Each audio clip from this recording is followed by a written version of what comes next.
Olá pessoal, beleza? Vamos lá para a nossa aula de História Natural da Doença, ou seja, o curso da doença, tá joia? Então é isso aí, vamos para o nosso primeiro slide aqui na tela. A História Natural da Doença, mas o que é? Tá? A História Natural da Doença é uma descrição, ou seja, algo que possui uma evolução. A doença, ela evolui, né? Ela tem a sua fase inicial, intermediária, né? A fase terminal de uma doença. É o processo do adoecimento, é o processo do adoecer que compreende a história natural dessa doença, tá? De um indivíduo até a sua cura. O indivíduo ele pode se safar, ele pode se curar de uma doença, de uma enfermidade, ou evoluir para o óbito, para a morte, tá? E ele pode ficar nessa fase intermediária aqui também, olha, que é aquele período vegetativo, tá joia? Ele pode cair numa invalidez também, beleza, pessoal? Por mais que não está escrito aqui, mas tem essa possibilidade também. Vamos prosseguindo aí. Olha, a história natural da doença. Trata-se de um estudo, de fato, existe um estudo, todo estudo relacionado à doença remete a você pensar sobre a vigilância epidemiológica, porque a epidemiologia estuda os processos de doenças, adoecimento, enfim, que acaba sendo um instrumento necessário. De fato, o estudo sobre as doenças é um instrumento necessário, pois aponta quais métodos podem ser utilizados na prevenção e controle, porque através do estudo você pode prevenir e controlar os tipos, as doenças e os agravos e tentar reverter aquele quadro, tá joia? Então, por isso é muito interessante o estudo acerca da história natural da doença, a vigilância epidemiológica, a vigilância sanitária, enfim. Ok? Prosseguindo, slide na tela aí. Ó. A história natural da doença é um tipo de interação entre três elementos. Nós temos o tripé da história natural das doenças, formado por três elementos. Nós temos o agente, que é o agente etiológico, agente causadores da doença, que pode ser um vírus, bactéria, protozoário, enfim, um fungo. Nós temos o hospedeiro, que é o homem ou animal, um organismo doente que pode ficar doente, tá? Já é aquele que vai hospedar o agente que causa a doença. Esse é o hospedeiro. Nós temos o meio ambiente. O meio ambiente ele pode ser uma água contaminada, o ar contaminado, tá? Já é o seu local de trabalho que você pode adoecer, adquirir uma doença laboral, ok? Ocupacional. Vamos prosseguir. Dessa forma, o processo natural das doenças, né, o processo do adoecimento, compreende a inter-relação, ou seja, tem uma relação entre esse tripé aqui, olha, o agente causador, o agente etiológico, o susceptível, que é o hospedeiro, que é aquele indivíduo que está sujeito à doença, e o meio ambiente. Esse meio ambiente pode estar contaminado, propício ao agente. Tá joia? Esses três aspectos afetam o processo do desenvolvimento da doença. Sim, olha, se o indivíduo ele estiver susceptível à doença, ele vai adoecer. Se o meio ambiente não estiver controlado, ele vai propiciar para o agente, e dessa forma esse indivíduo também estará mais exposto ao agente causador, ao agente etiológico, tá joia? E o susceptível, que é o indivíduo que está sujeito à doença, a parte da imunidade também conta muito, porque se ele tiver com uma baixa imunidade, vai propiciar a ação do agente causador da doença, beleza? Olha, a preocupação com a saúde sempre fez presente na humanidade. De fato, desde os primórdios do passado, a humanidade sempre se preocupou com a saúde, com o processo de doença, né? Tanto que tinha a parte do curandeirismo, o empirismo, as benzeções, as garrafadas, os banhos, enfim, pessoal, é porque os nossos antepassados eles já se preocupavam com a saúde, não somente com a saúde, mas com a doença, tá joia? Em obter a cura. Prosseguindo, olha, lembre-se que a doença não possui apenas o lado biológico, de fato, não existe só o lado biológico do micro-organismo, né, patogênico, mas nós temos também um lado social. Aquela parte social também ela pode influenciar no surgimento das doenças, né? Existem os fatos também do cotidiano desse indivíduo, como que é o estilo de vida dele, que pode propiciar o surgimento de doença. A história, como que é a cultura desse indivíduo. A cultura pode propiciar também ao surgimento de doenças, que também permite que a doença aconteça, de fato. Então não é somente o lado biológico, nós temos todas essas gamas aqui, tá joia?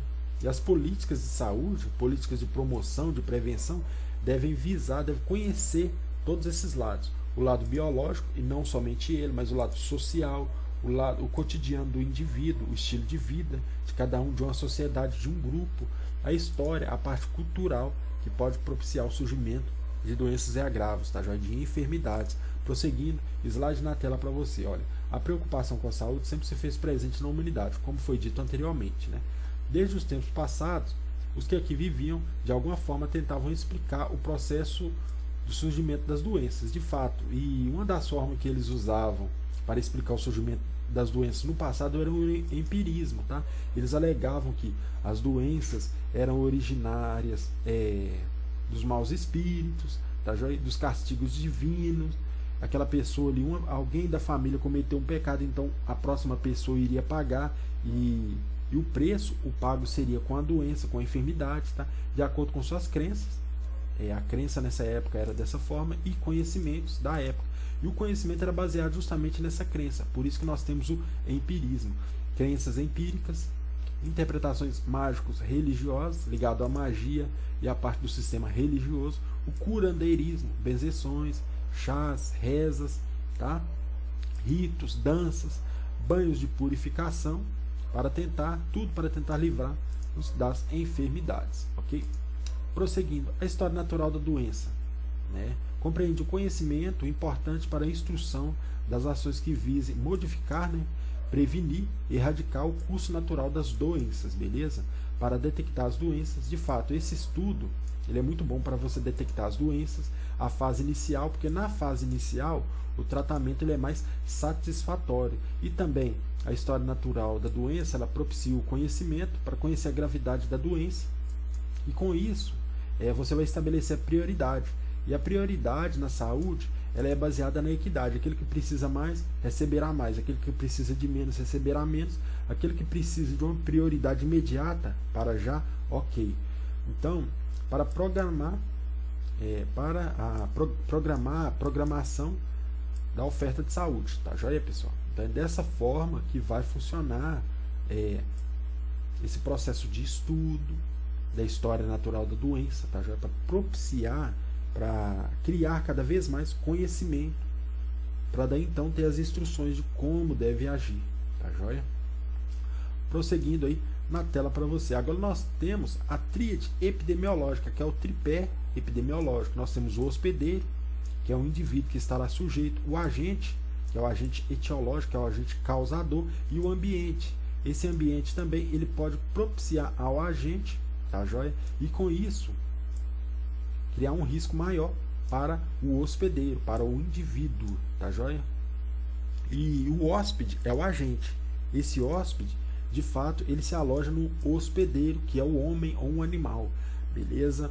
Prosseguindo, pessoal, então dessa forma ficou assim, olha, a tríade epidemiológica, né? O tripé epidemiológico. O agente são esses aqui, nós temos agentes físicos, químicos e biológicos, mecânicos, térmicos, radiação, toxicidade, que pode causar doença, vírus, bactérias, fungos, parasitas, vermes, que podem causar doença. Então, esses aqui são os agentes que nós temos, tá?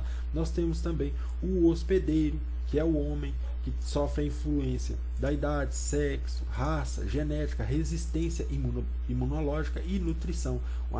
A pessoa que nutre de fato, uma pessoa nutrida, ela tem uma resistência maior diante das enfermidades, tá joia? Pelo menos essa é a lógica. E o ambiente também, que pode influenciar no surgimento das doenças. Nós temos o clima, que pode influenciar a qualidade do ar, temperatura, instalações, né? Moradias, condições de higiene, esgoto, água tratada, conforme conforto, densidade, disponibilidade de alimento. O transporte também entra, tá? Aqui, beleza, pessoal? Então, nós vamos parar por aqui mesmo nesse slide de número 10. Eu peço a você, pessoal, que curta o meu canal, inscreva-se nele, ative o sininho de notificações, só assim você será avisado todas as vezes que eu fizer mais uma nova postagem por aqui, beleza? E o Enfermagem Simplificada, ele sempre vai criar conteúdo para você, tá? De segunda a sexta-feira, a partir das 7 horas da manhã, aqui no nosso canal no YouTube. Que Deus abençoe, até mais, fui!